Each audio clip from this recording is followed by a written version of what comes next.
Le 14 avril 2017, les médias établis ont annoncé que l'armée américaine avait largué sa plus puissante bombe non atomique au cours d'une intervention militaire en Afghanistan.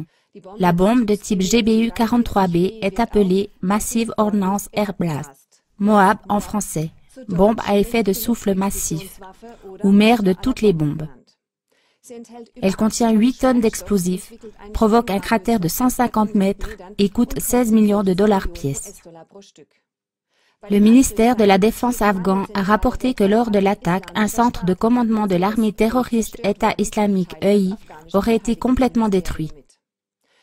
La bombe aurait anéanti 300 mètres de tunnel et tué 94 présumés combattants de l'EI. Aucun civil n'a été blessé. Les anciens des tribus ont relaté que les troupes afghanes avaient évacué les habitants avant que la bombe ne soit larguée. L'EI a démenti que des partisans de la milice terroriste auraient été tués ou blessés lors de l'attaque. La signification militaire de la bombe est controversée. Du fait de sa taille et de son énorme onde de choc, elle sert plutôt comme moyen de guerre psychologique. Le commandant des troupes US en Afghanistan, le général John Nicholson, a justifié l'utilisation de la bombe en disant que c'était la munition adéquate pour balayer des postes de défense qui abritaient des explosifs de l'EI. Le président américain Donald Trump a parlé d'une mission à très grand succès. À la question de savoir si l'utilisation de la bombe servirait aussi de mise en garde adressée à la Corée du Nord, Trump a répondu que cela n'avait aucune importance. Citation. Je ne sais pas si cela contient un message pour la Corée du Nord. Et peu importe si c'est le cas ou non. La Corée du Nord est un problème. Le problème sera résolu. Pourquoi l'armée américaine utilise-t-elle son plus grand obus conventionnel précisément maintenant contre l'EI, qui n'est apparu en Afghanistan qu'en 2015 et n'a apparemment jamais eu plus de 3000 combattants là-bas? Notre documentaire « Comment fonctionnent les guerres modernes » donne les clés pour comprendre les stratégies de guerre impérialistes. Il explique comment celui qu'on appelle l'attaquant réussit à affaiblir des régions et des pays entiers comme objet cible et à les faire chuter dans le chaos total. Ensuite, il se présente comme sauveur et vainc tous ses plus grands adversaires. L'attaquant est toujours comparable à un empire. Dans l'histoire, il y a souvent eu de telles attaques menées par des États constituants des empires, car ils étaient toujours plus puissants et influents que tous les autres pendant un temps limité. L'historien suisse et chercheur sur la paix Daniel Ganser utilise le terme d'empire USA pour désigner les réels rapports de pouvoir depuis 1945.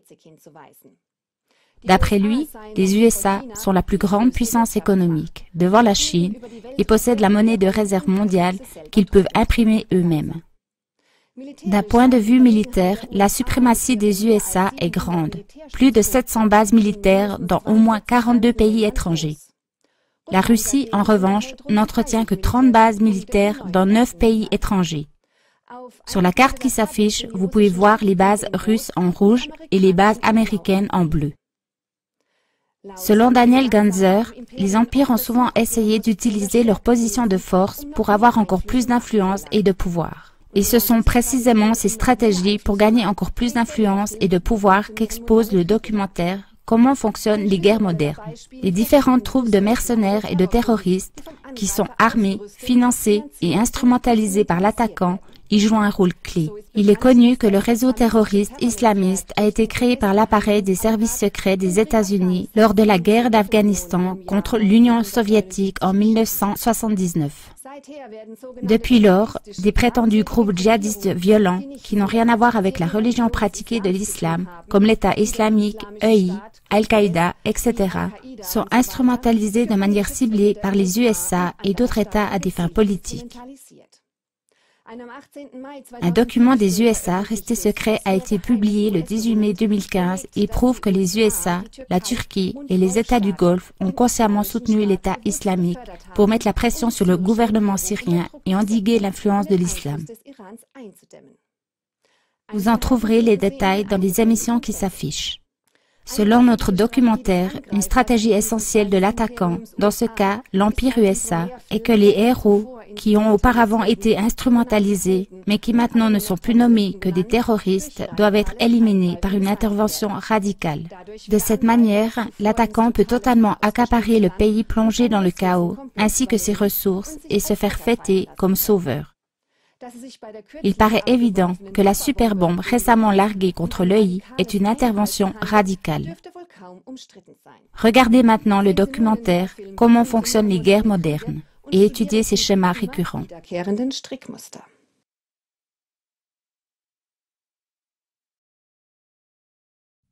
Comment fonctionnent les guerres modernes? Premièrement, déstabiliser. L'attaquant suscite des foyers de troubles dans le pays visé. Il déstabilise le pays qu'il a comme cible, au point qu'il y ait une guerre civile. Deuxièmement, comment le fait-il? Tout d'abord, il prend contact avec les groupements des mécontents et avec ceux qui sont prêts pour la violence, les rebelles, les terroristes rémunérés, dans le pays visé. Pour lui, cela ne joue aucun rôle si ces rebelles prêts à la violence se composent de fans de football, de fanatiques religieux, d'extrême gauche, d'extrême droite ou autres. Ils doivent seulement être violents, de sang-froid et loyaux. L'attaquant présente à chacun de ces groupes un avenir meilleur avec le droit d'intervention et beaucoup d'avantages. Ainsi, chaque personne motivée combat, peu importe par quel biais, pour imposer ses objectifs individuels. Toute unité terroriste ainsi formée accepte temporairement d'autres groupements d'un tout autre genre. Initialement, chaque groupe voit seulement des avantages dans la force de frappe commune. La devise est « synergie par-dessus tout », frapper ensemble, marcher séparément. L'attaquant forme ainsi des groupes terroristes hétéroclites. Si un groupe rebelle extrémiste ne veut pas du tout se mélanger à d'autres qui pensent autrement, cela n'a aucune importance pour l'attaquant. Il le sépare pour des objectifs particuliers, par exemple pour des attentats suicides, etc. Troisièmement, l'armement et le financement. Au travers de mercenaires de son propre pays ou d'un autre pays, il forme les groupes de rebelles rassemblés préalablement en groupes de terroristes. Dans la mesure du possible, il fait cela en dehors du pays visé. Pour ce faire, il installe des centres de formation secrets, le plus près possible de l'endroit visé. Si cela n'est pas possible, il les fait venir d'ailleurs. Il livre aux rebelles des quantités d'armes et de munitions à volonté. Il paye les rebelles pour aller au combat. Quatrièmement, l'attaque. L'attaquant étranger met en pratique son plan de combat de façon ciblée. Suivant la stratégie, il attaque aussi de façon ciblée des personnes civiles. Son but est surtout d'attirer l'attention des peuples et de susciter le cri au secours venant de l'extérieur. Bien sûr, maintenant, ce n'est pas l'attaquant organisateur qui est au centre des informations de presse, mais le mauvais gouvernement du pays à renverser, ou bien, si besoin est, ce seront les rebelles, c'est-à-dire les unités terroristes. Cinquièmement, les buts du véritable attaquant sont toujours les mêmes. Autant que possible, affaiblir l'objet visé à partir de l'intérieur. Accusation ciblée contre l'objet visé. Autant que possible, provoquer la confusion et l'impuissance des peuples.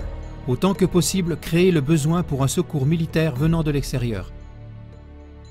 Renversement et élimination du gouvernement visé.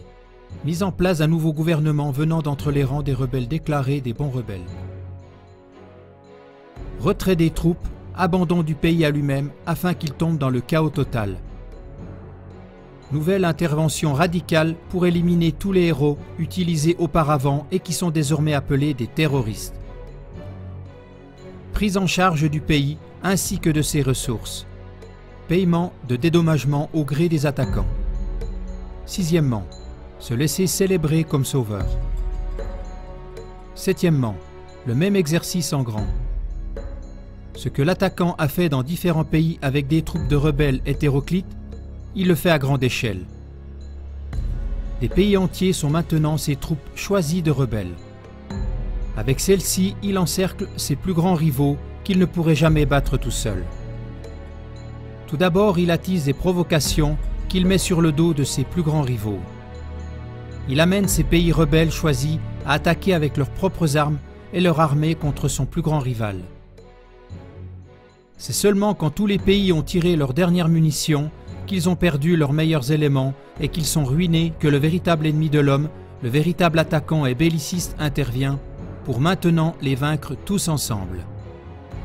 Qui sont les grands perdants? Tous ceux qui se sont laissés envoûter est utilisée par cet attaquant et belliciste retors.